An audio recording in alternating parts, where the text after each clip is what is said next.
Okay, like they said, I'm Cortney Kidd, and I'm from Floyd Central High School. And this is actually one of two grants that I designed this year for my classroom. I'm a high school biology teacher, and one of the things that I've encountered this year, especially at a new school, was just kind of lack of equipment at first, because again, it's the first year that we're in existence, and because of a consolidation, we actually lost quite a bit of our equipment. Okay, basically what I wrote this grant for was to introduce the idea of inquiry to my students, and to approach my next generation science standards in a way that actually helped them develop skills that we call a CER, which means they can write a claim, use evidence, and then they can justify their reasoning using research that they've done. Throughout the PowerPoint, some of the things that I'm going to talk about: inspiration for the project, the purpose, how did I use the money, and then I'm actually going to show you some pictures and like the timeline of the project of the kids actually doing the activities. Okay, so the inspiration, and I know this is kind of weird because it's just a picture of my classroom, but this was literally my inspiration for deciding to apply for an ARI grant this year. I have a wonderful science lab, and when I walked into the science lab, I was thrilled. I was like, I'm going to be able to do this with my kids and that with my kids, and then I opened the cabinets, and well, I had a lot of, like glassware and the big stuff, but I was actually missing the part that the kids needed. I was missing chemicals, I was missing slides. So what I decided to do was to take an approach that would actually allow me to help promote analysis with my students, anywhere from a paper activity all the way through a full-fledged lab. Okay. The purpose of this, and I don't know how many of you are science teachers, you know that we're diving headfirst into these next generation science standards, and we kind of have been for the last couple of years, but this is the first year it's really been a full implementation. With the science standards, there's a lot of emphasis rather than just teachers sitting and like doing notes with the kids, questions with the kids. There's a big emphasis on the students doing practices, the students actually doing development of hypotheses, them actually doing the inquiry, like them actually deciding what they want to investigate and then how they're going to use it. So with the activities that you're going to see throughout this PowerPoint, you're going to see how I taught my students to reason and develop their own stuff with the materials that I presented. Okay, well, it's kind of shifted on me. I don't know why, but where did the money go? I decided to use the money to focus toward one particular unit. One thing that my kids usually struggle with, and I've been doing this for 10 years, is the idea of a cell. They understand that cells have parts because they've learned that since middle school. They understand that they're small and they can't see them, but that's one of the things that actually makes it a little bit hard for them. It's something that's hard for them to grasp because they can't actually entertain the idea of a cell and how a cell works. So the materials that you see listed, everything from dialysis tubing, all the way through the different chemical solutions that I purchased, and then there should be some like onion mitosis slides on there. It was all things that I could use throughout the entire unit that would allow them to tweak information in different ways rather than me just standing and lecturing all the time. Okay.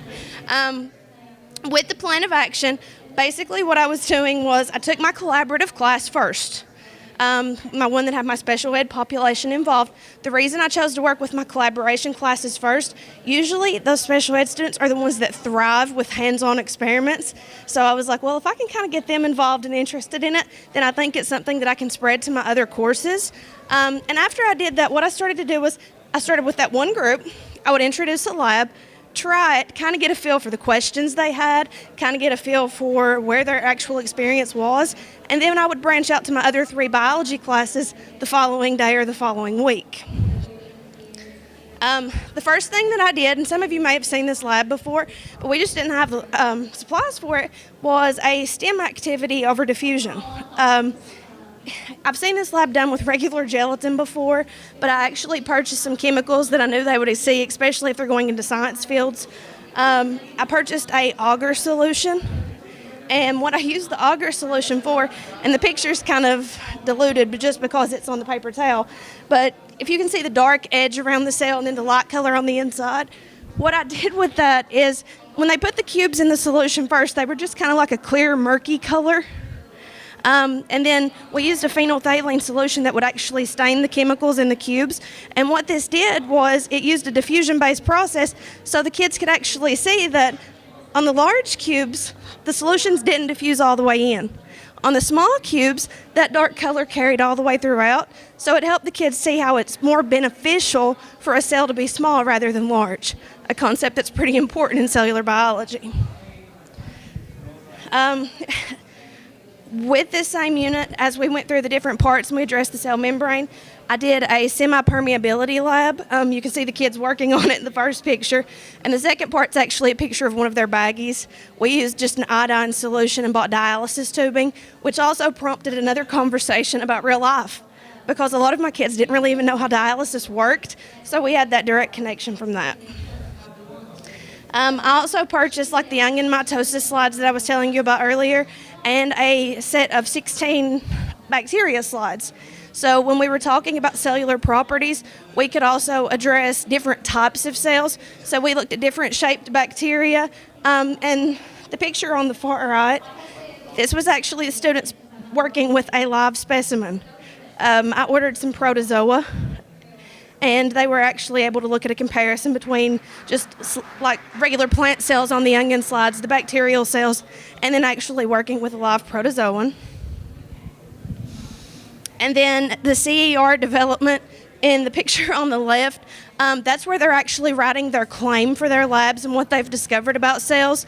And then it was just some random pictures showing them doing different aspects of the permeability lab that we did, looking at the cell membranes, how things take things in. But I did want you to see them actually doing the paperwork, because I've tried to promote writing in science and not just the science. We did another CER. This one I actually did with a combined grant that I had worked through KDEC in Ashland with. I pulled in a virtual lab, and we actually worked through the Challenger Learning Center in Wheeling, West Virginia. And they took the claims that they had written about cells, and we tied that into an epidemiology lab with the Challenger Center, and they actually had to diagnose like patients and work through like an entire setup through, with the Challenger Center, they did a space-based setting, but they had to diagnose the patient and figure out how to prevent the spread, and it took them through the whole gamut, so they actually got some real-life experience.